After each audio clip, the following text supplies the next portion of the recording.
Hey playa, have you ever found yourself in a conversation with someone only to start noticing that they were just losing interest? How exactly do you get that person to be more engaged? Well, today I want to share 3 tips on what you can do to make that conversation way more personal. This is the Josh Speaks, you're watching the Josh Speak.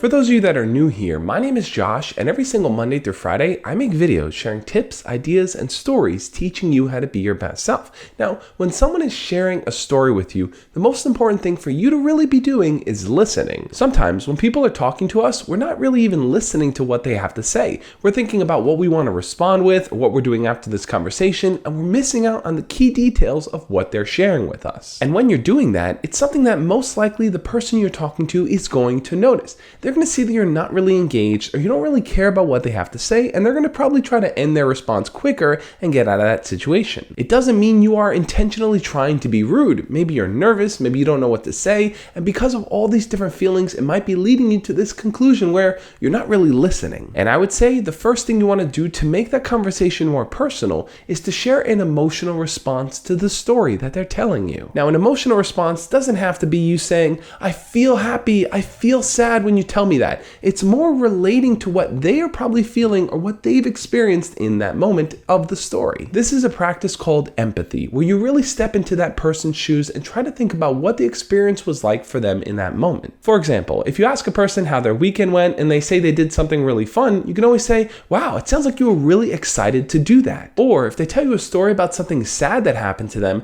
you can always respond with, "I can imagine how sad you must have felt in that moment. It must have been really hard for you." The key there to really connect is to understand the emotion that they were going through. If you can tap into that, if you can just kind of relate to them for a minute, you'll be way more wired into the conversation and they'll feel like you're actually paying attention to them. Now, the second thing you may want to do is to share your own experience in relation to theirs. Talk about something that you feel is comparable to what they've gone through. Now, this technique can be a bit of a double-edged sword. If they share something personal, you don't want to say, "Yeah, I've been through that," and then share something that's completely unrelated. If you do that, it'll make them feel way more alienated, like you're not really paying attention. An example of doing it in the right way might be that the person you're talking to is sharing a story with you about how they're stressed out about school. Well, that's something you can probably relate to and you've probably experienced as well. So let them know that you've been there before and you know how tough it can be. Most people in this world think that when they go through an experience, they're the only ones who've kind of ever been in that exact position. But there are other people in this world who have had similar feelings to us. So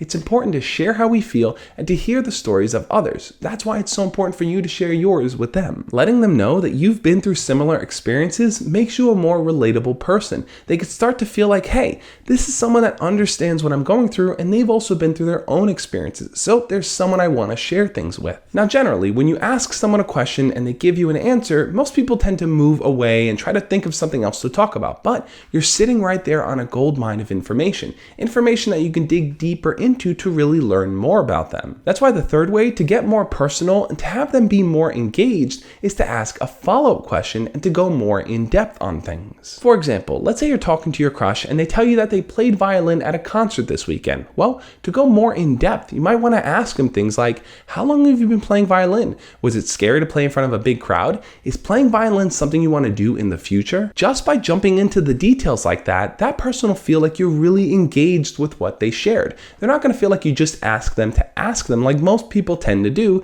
but you really care about what they have to say. Now, this technique is also something you have to use with your best judgment. Sometimes asking too many questions can be a bit overbearing, especially if the person is sharing something that's personal or a bit of a secret or something they don't really feel comfortable talking about. All in all, though, if you can empathize with them, if you can share your own personal stories, and you can ask follow-up questions, I think they're going to feel like you actually care about the conversation. You're not just talking to them to make conversation and to pass time. You really want to learn about who they are. What do you think though? Do you ever feel like the conversations you have with people just aren't deep enough and are never really personal? Leave your comments down below and we'll talk about it. Otherwise, thank you so much for watching this video. If you enjoyed it, hit the thumbs up button. And remember guys, my new book, Embracing the Awkward, is available now. So the link is going to be down there in the description below if you want to check it out. On that note, I'll catch you guys tomorrow. As always, love and peace.